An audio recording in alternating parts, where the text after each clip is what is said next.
Olá pessoal, tudo bem com vocês? Aqui é o professor Alan Mazari.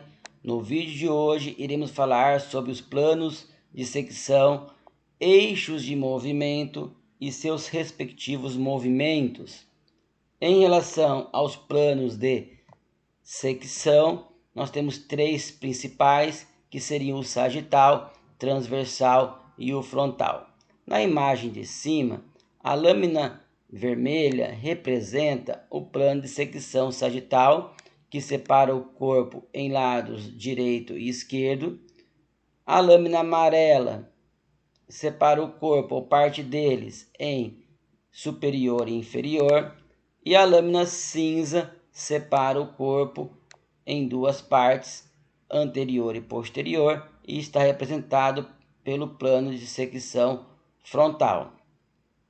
Na imagem seguinte do crânio, nós temos aqui o plano de secção sagital, que recebe esse nome por passar na sutura sagital, e o plano de secção frontal, ou também chamado de coronal, recebe esse nome por passar na sutura coronal.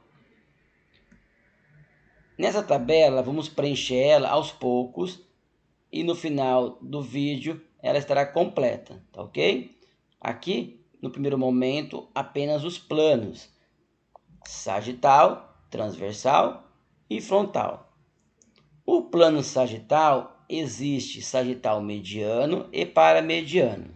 O que diferencia os dois é que o mediano divide o corpo em direito e esquerdo partes iguais, e o paramediano, essa divisão não é em partes iguais. Existe também o plano de secção oblíquo, quando o corte que é realizado não se enquadra em nenhum dos anteriores, e aqui nós temos então uma imagem deste corte.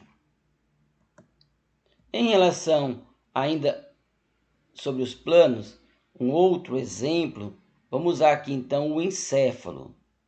Num plano de secção transversal, aqui seria a imagem do encéfalo após este corte.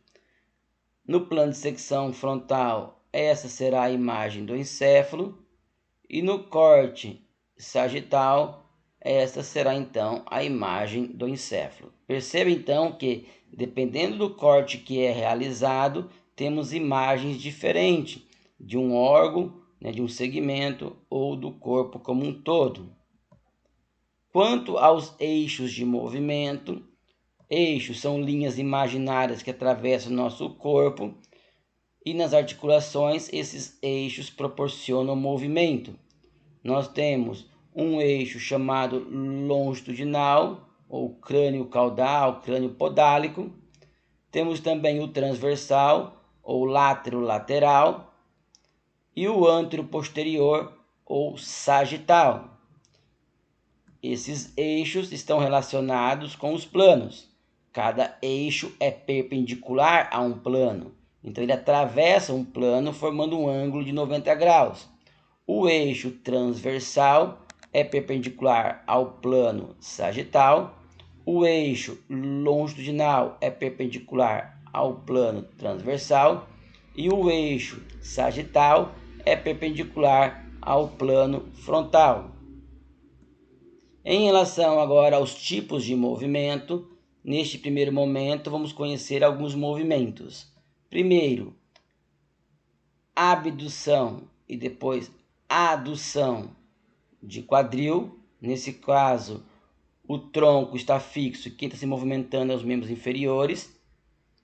Temos também a abdução e a adução de ombro, desvio radial e desvio ulnar de punho, que também pode ser uma abdução e adução.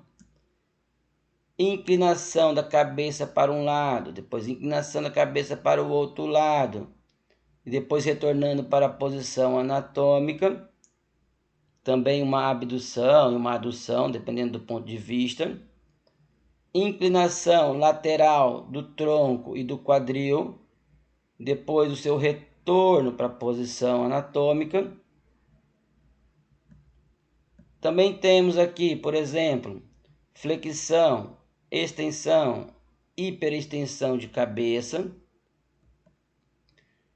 flexão, o retorno, né?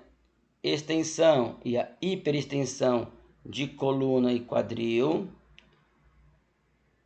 ombro, flexão, extensão e hiperextensão, quadril novamente, flexão, extensão e hiperextensão, cotovelo, flexão e extensão,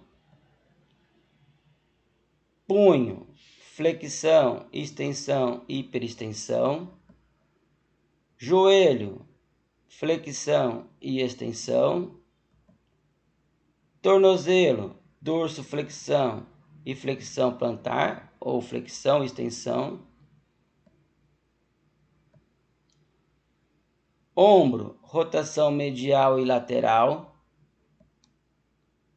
cabeça, rotação lateral e medial, aqui no caso rotação para um lado, rotação para o outro, quadril, rotação medial e lateral, e vamos preencher a nossa tabelinha. Percebam agora que os grupos de movimento, flexão, extensão, abdução e adução e rotações, estão relacionados com os eixos. Todas as flexões e extensões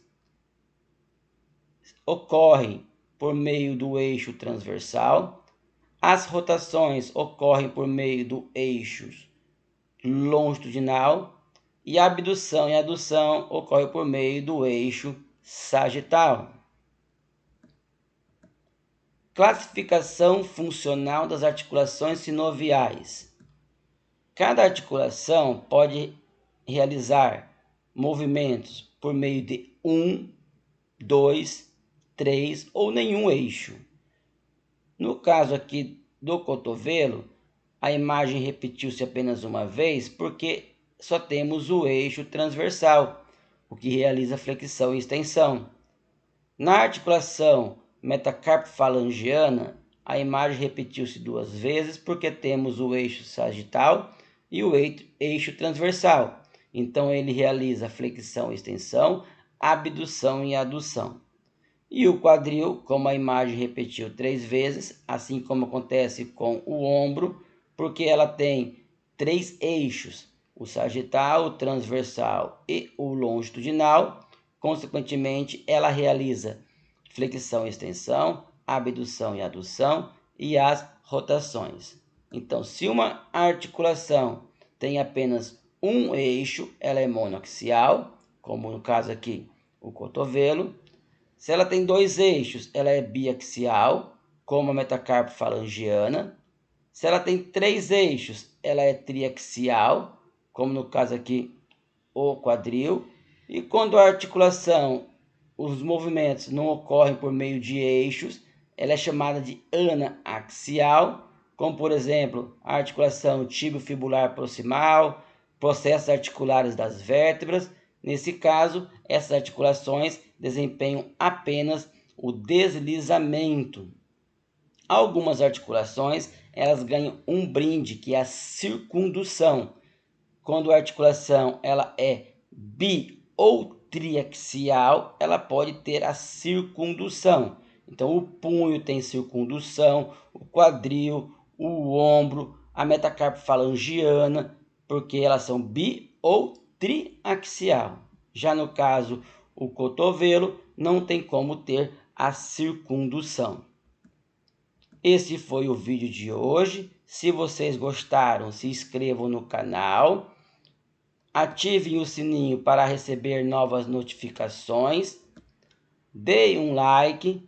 Compartilhe o vídeo com os seus amigos. E tenham todos ótimos estudos.